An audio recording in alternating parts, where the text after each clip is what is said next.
আমরা অবশ্যই একটা সুষ্ঠু নিরপেক্ষ নির্বাচন নিশ্চিত করতে চাই এবং গণতান্ত্রিক উত্তরণ চাই এবং এই জন্যই কতগুলো সংস্কার চাই এবং এই সংস্কারের জন্য ঐক্যমত্য কমিশন গঠিত হয়েছে। আমরা এক জায়গায় আসার চেষ্টা করছি।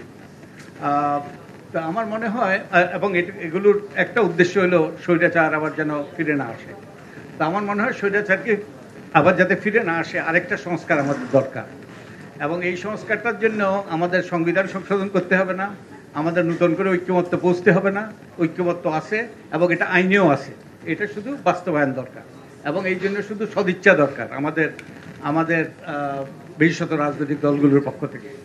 আমি বলছি যে আজকের প্রেক্ষাপটে আমাদের ছাত্রদেরকে ছাত্র হতে দিতে হবে, ছাত্র থাকতে দিতে হবে, আমাদের শিক্ষকদেরকে শিক্ষক থাকতে দিতে হবে। আমরা যেন ছাত্রদেরকে এবং শিক্ষকদেরকে যেন রাজনীতিবিদে পরিণত না করি এবং এটাই ঘটছে এখন এবং এটাই দেখছি আমরা জাহাঙ্গীরনগরে যেটা ঘটছে।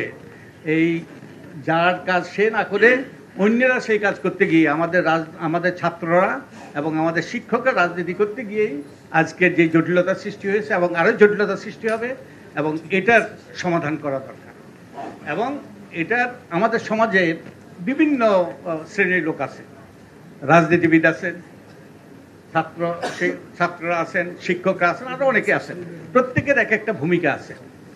আমরা যদি একের ভূমিকা অন্য করতে যাই তাহলেই সমস্যা। যেমন আমরা আমাদের নিজেদের দিকে যদি তাকাই, আমাদের নাক আছে, আমাদের কান আছে, আমাদের মুখ আছে, হাত আছে, প্রত্যেকটা একটা ভূমিকা আছে। আমরা যদি নাক দিয়ে খেতে যাই তাহলে কিন্তু সমস্যা হবে। ঠিক তেমনিভাবে আমরা ছাত্রছাত্রীদেরকে দিয়ে, আমরা শিক্ষকদেরকে দিয়ে আমরা রাজনীতি করানোর চেষ্টা করছি। লেজুর ভিত্তিক ছাত্র, লেজুর ভিত্তিক শিক্ষক রাজনীতি সৃষ্টি করার মাধ্যমে এবং যার ফলে আজকে ভয়াবহ জটিলতা সৃষ্টি হয়েছে এবং এটার মাসুল আমরা দিচ্ছি। এর ফলে আমাদের শিক্ষার মানে ব্যাপক ধস নেমেছে এবং আমরা অনেকে এখানে আছি ঢাকা বিশ্ববিদ্যালয়ের ছাত্র।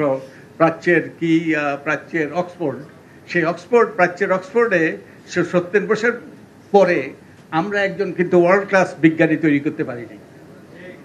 এবং শুধু তাই নয়, আমরা কি জন্য পরিচিত, আমরা কিন্তু জ্ঞান বিজ্ঞানের দিক থেকে আমরা সেখানে উৎকর্ষ সাধন করেছি, আমরা উচ্চ পর্যায়ে গিয়েছি, সেই জন্য কিন্তু আমরা পরিচিত নই। আমরা পরিচিত আমাদের তরুণদের, আমাদের ছাত্রছাত্রীদের আত্মত্যাগের জন্য, ছাত্র রাজনীতির জন্য।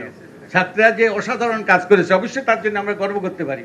আমি নিজেও ছাত্র রাজনীতির সাথে যুক্ত ছিলাম 60-এর দশকে, নিশ্চয়ই আমরা গর্ব করতে পারি। তাদের নিশ্চয়ই ছাত্রছাত্রীরা এই গণ অভ্যুত্থানে যে অবদান রেখেছে তার জন্যও তারা গর্ব করতে পারে এবং তাদের অবদান স্বীকৃতি দেওয়া দরকার। কিন্তু তারা যে বিরাট অবদান রেখেছে, তার মানে তাদের কি এই কাজটা করার কথা? এই কাজটা তো করার কথা আমাদের রাজনীতিবিদদের। তার মানে তাদের অবদান আমরা স্বীকৃতি অবশ্যই দিচ্ছি, তো তার মানে আমাদের রাজনীতিবিদরা তাদের যথাযথ অবদান দিতে পারছে কিনা সেই প্রশ্ন এসে যায়। তো আজকে এইসব মাসুল আমরা দিচ্ছি, আরো অনেক দিকে আমরা মাসুল দিচ্ছি। জাহাঙ্গীরনগরের যে ঘটনাগুলো ঘটছে এখন, যে কয়েকজন শিক্ষক পদত্যাগ করেছেন, তারপরে নির্বাচন বর্জন করেছেন। আমি যখন ছাত্র রাজনীতি করেছি 60-এর দশকে, আমাদের সময় এই রকম নির্বাচন আমরা কল্পনাও করতে পারি নাই।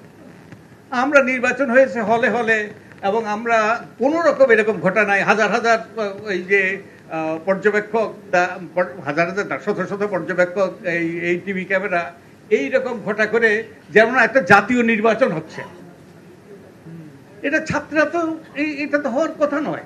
এবং এটা করতে গিয়েই কিন্তু আমরা আজকে জটিলতা সৃষ্টি করছি, শিক্ষা ব্যবস্থাকে ধ্বংস করে দিয়েছি, রাজনীতিতে জটিলতা সৃষ্টি করছি। আমাদের শিক্ষকদের পাঠদান করার কথা, আমাদের শিক্ষকদেরকে কি করার কথা, জ্ঞান সৃষ্টি করার কথা গবেষণার মাধ্যমে। আমাদের শিক্ষকরা কি করেন? রাজনীতি করেন, দলীয় রাজনীতি করেন এবং তারা এখন আর শিক্ষক নিয়োগ হয় না। এই যে বিশ্ববিদ্যালয়গুলিতে নিয়োগ হয়, ভোটার নিয়োগ হয়, ওই লাল দলের নীল দলের জন্য ভোটার নিয়োগ হয় এবং আমার পরিবারও তার মাসুল দিয়েছে, তার ভুক্তভোগী আমরাও হয়েছি। তো এর থেকে যদি আমরা উত্তরণ না ঘটাতে পারি তাহলে আমাদের রাজনীতিও ভালো চলছে না, ভালো চলবে না, এবং আমাদের এই শিক্ষাঙ্গনও ভালো চলছে না। এবং এই কাজটা আমাদের রাজনীতিবিদরাই অলরেডি অর্ধেক করে ফেলেছে, বাকিটুকু করার বাকি আছে। আমরাও এর সাথে যুক্ত ছিলাম 2009 সালে, 2008 সালে যখন আরপিও সংশোধন হয়, তখন একটা বিধান করা হয়েছিল এইসব অভিজ্ঞতার আলোকে, যে লেজুর ভিত্তিক ছাত্র, শিক্ষক, শ্রমিক রাজনীতি থাকতে পারবে না। এবং আমার তো মূলত যেটা আমরা দেখি, এটা তো আর ছাত্র রাজনীতি হয় না, এটা হয় ছাত্রদেরকে ব্যবহারের রাজনীতি, এটা হয় লাঠিয়ালির রাজনীতি, ছাত্রদেরকে লাঠিয়াল হিসাবে তৈরি করা হয়। আমি সরি, আমি শক্ত কথা বলছি। এবং এই জন্যই কিন্তু ওবায়দুল কাদের বলছিলেন আমার কি ছাত্রলীগে যথেষ্ট, এবং এই কথা আমরা অতীতেও শুনেছি, ছাত্রলীগে যথেষ্ট এই আন্দোলন দমন করার জন্য, কারণ তাদের লাঠিয়াল বাহিনী আছে। এবং আমরা এই ক্ষেত্রে একটা প্রশ্ন আসতে পারে যে আমরা তার মানে আমি লেজুর ভিত্তিক ছাত্র, শিক্ষক, শ্রমিক রাজনীতি বন্ধ করার কথা বলছি।